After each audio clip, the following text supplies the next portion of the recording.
Bismillahirrahmanirrahim.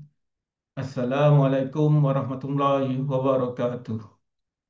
Alhamdulillah, kita sekali lagi bersama pada malam ini di mana kita akan berkongsi ataupun berbincang berkenaan dengan jejak sihir dan juga senjata gaib. Jadi perbincangan pada malam ini jejak sasaran sihir dan juga senjata gaib. Okey. Dalam amalan tradisional, ya, uh, barangan peribadi kita, rambut, pakaian, kuku, darah dan peluh kita sering digunakan untuk tujuan sihir.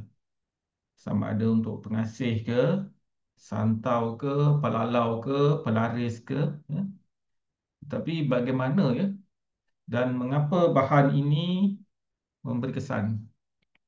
Okey, dalam kepercayaan lama, terdapat konsep yang dikenali sebagai sympathetic magic, ya, sympathetic magic, iaitu kepercayaan tentang hubungan batin antara barangan peribadi dengan pemiliknya.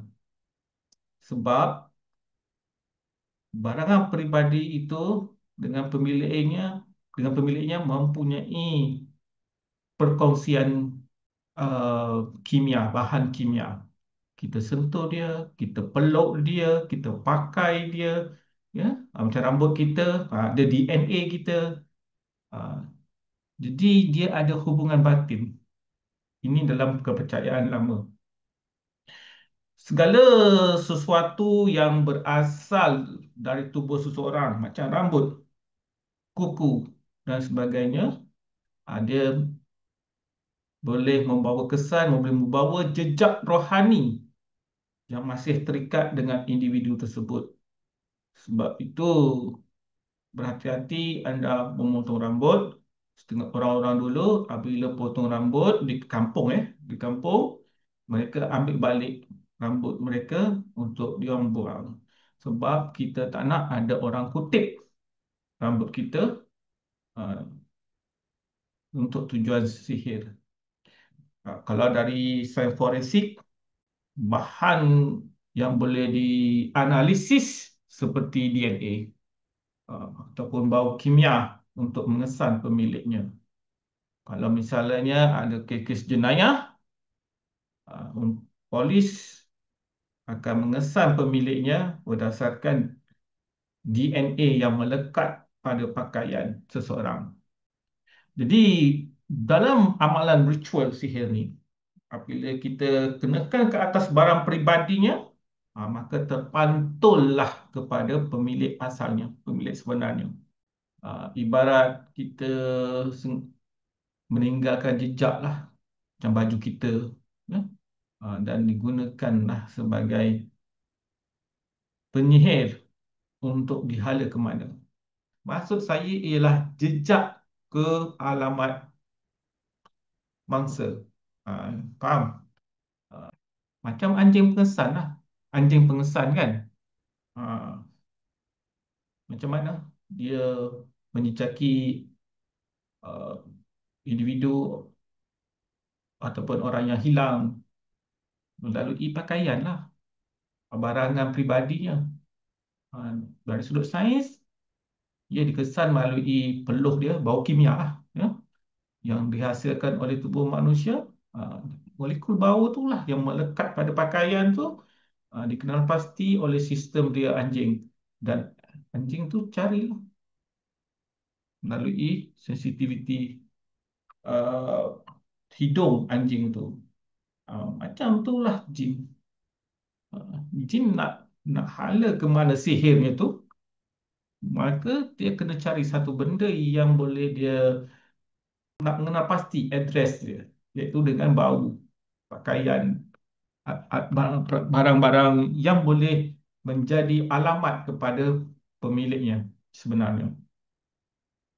Okey, termasuk gambar. Termasuk gambar.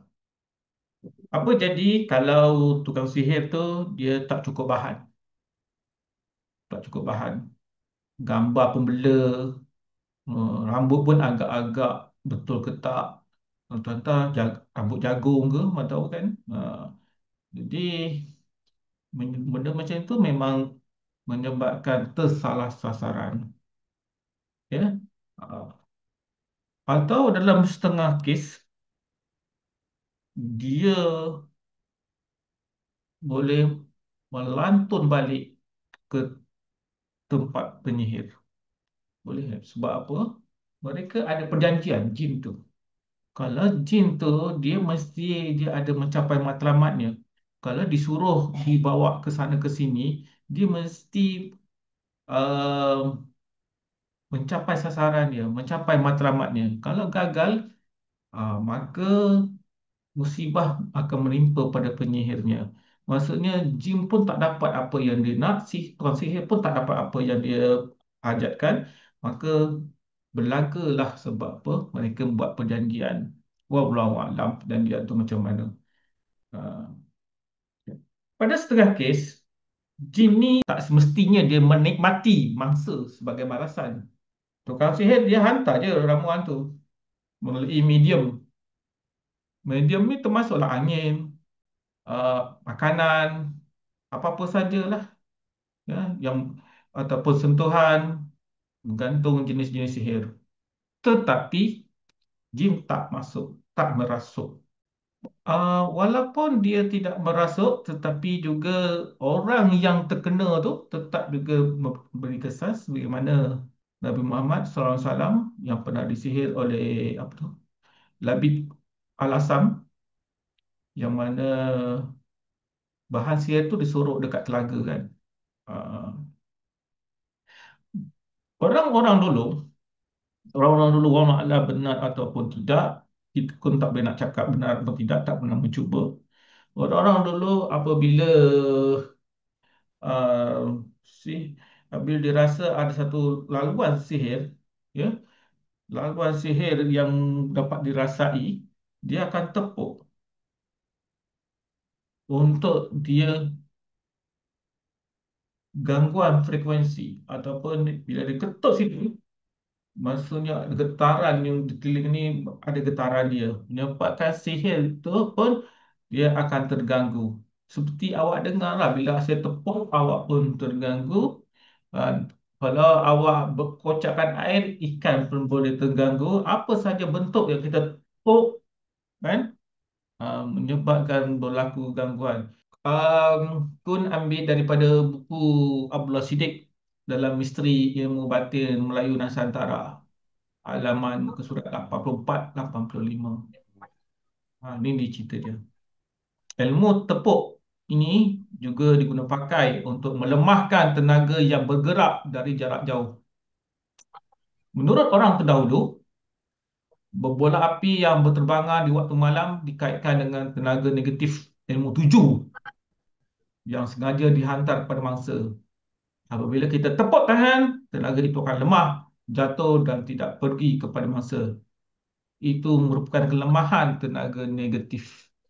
Wallahu a'lam daripada buku misteri ilmu batin Melayu Nusantara. Dalam konteks perubatan energi, ya, perubatan energi, barang-barang sihir itu tidak boleh bergerak ke arah mangsa melainkan ada medium seperti air, makanan dan sebagainya. Uh, ya, melalui energi, gelombang, angin, ya, melalui apa-apa saja yang boleh disampai pada mangsa. Melainkan jin sendiri, jin ya, jin tu sendiri yang nak masuk ke dalam badan dia. Ah, Yang penting sebagaimana dalam hadis Nabi, apabila kena sihir kita baca 3 kul dan kita beri gabungkan dengan amalan orang-orang terdahulu, kita tepuk, tepuk. Tapi tepuk mereka tu bila sihir tu dapat kita rasa. Kita boleh rasa ada macam-macam ada gangguan persekitaran kita, macam ada satu benda yang datang ke apa, kita tepuk, habis itu bacalah 3 kul, tepuk lah. Tepuk, baca 3 kul. Tepuk ni kita tak boleh relatekan kepercayaan kita bahawa jin akan lari sebab kita tak nampak. Cuma kita mengambil petua orang-orang dahulu je lah. Petua orang dulu betul atau tidak wallahu alam. Tetapi kita ambil rasional bila tepuk getaran frekuensi sekeliling kita turut bergetar. Mungkin itu yang akan mengganggu sasaran sihir. Okey, kita tepuk tapi jangan lupa dengan tiga kul. Senjata gaib apa yang aku nak sampaikan ni ialah satu alat senjata halus yang tak dapat dilihat secara fizikal, uh, tetapi ada dakwaan mampu memberi kesan terhadap jasad, emosi, spiritual seseorang. Kadang-kadang mereka wesselaskan ya dengan kekuatan minda untuk membentuk senjata dengan jurus-jurus tertentu ya. Jurus tu maksudnya gerakan tangan kita lah ya. Dan kita gambarkan kita nak bentukkan dia seperti pedang, tombak, bola api, panah cahaya, trimeng, pukulan tenaga ya. Dan kita katakan boleh hantar dari jauh, sama ada untuk menyerang ataupun kita nak melindungi diri kita, pendinding lah. Kalau melindungi diri kita ni sebagai pendinding, kita letak bola api, panah bercahaya, just imagine dalam badan kita lah. Secara psikologi, senjata gaib tu dianggap sebagai manifestasi niat dan emosi yang kuat untuk kita menzahirkan rasa marah kita. Marah kita dan keinginan nak menjatuhkan seseorang. Oh, kita bayangkan, kita geram sangat, kita bayangkan lebih kuat api. Kita bayangkan panah berapi itu dengan kekuatan api dan sebagainya lah.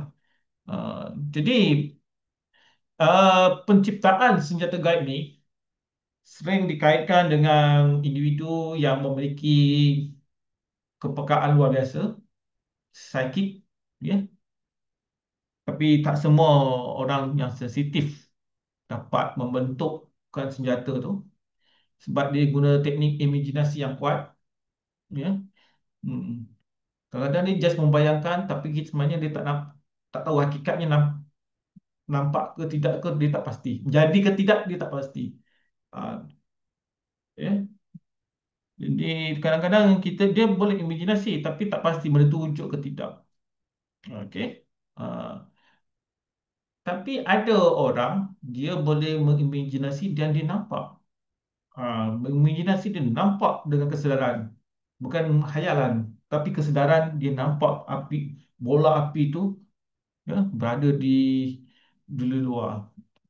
Jadi dalam sebagian besar pandangan moden sekarang, fenomena ni hanyalah bayangan mental je, uh, dorongan kepercayaan pada diri, bukannya peralatan tu wujud sebenar. Itu dalam pendapat moden. Rasa berkesan tu sebab berpunca daripada reaksi psikologi kita, keyakinan kita, ya. Sebab kita tak boleh mencipta senjata sepana Allah cipta senjata. Kun fayakun, maka jermalah kehendak batin kita semata-mata. Tak boleh. Ya, kita tak boleh mencipta seperti itu. Ya. Okey. Sekarang aku nak beritahu secara neuroscience. Neuroscience macam mana bayangan mental tu mengaktifkan senjata tu. Okey, aku nak beritahu. Apabila seseorang membayangkan dirinya memegang objek panas, dia just bayang,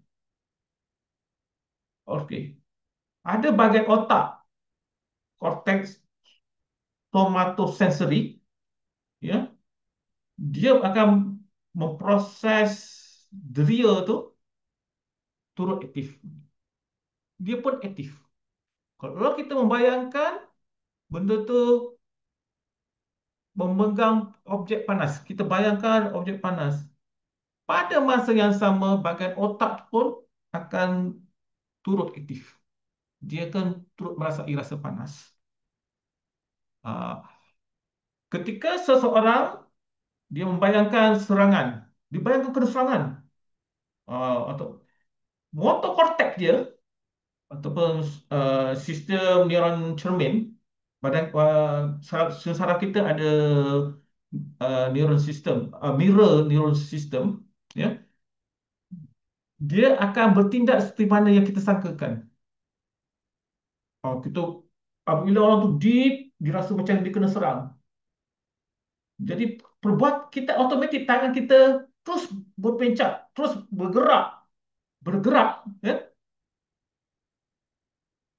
sebab otak dia telah menyangka dia akan bertindak, dia akan menyangka dia kena serang dan dia bertindak secara spontan. Se- Seolah-olah perbuatan tu dilakukan dengan nyata. Okey? Faham tak ni?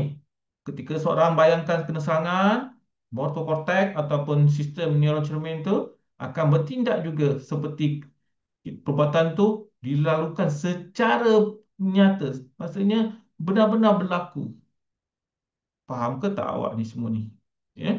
Ha. Jadi sebenarnya pengamal-pengamal kebatinan ni, apa dia merasai selama ni adalah tafsiran otaknya sahaja. Otaknya sahaja. Sebab dia boleh merasai kerana otaknya yang sama juga respon. Bila dia bila satu tahap, bila kita buat bayangan terlalu deep, otak akan juga merasai. Ot- Kita membayangkan kena api, otak tu akan merasai kepanasannya. Itu dia. Itu dia. Sebab itu saya nak beritahu, uh, kadang-kadang susah kita nak mentafsirkan kewujudan senjata gaib tu. Sebab otak ni dia boleh memproses apa yang kita bayangkan. Kalau kita bayangkan, kita kita berhayal.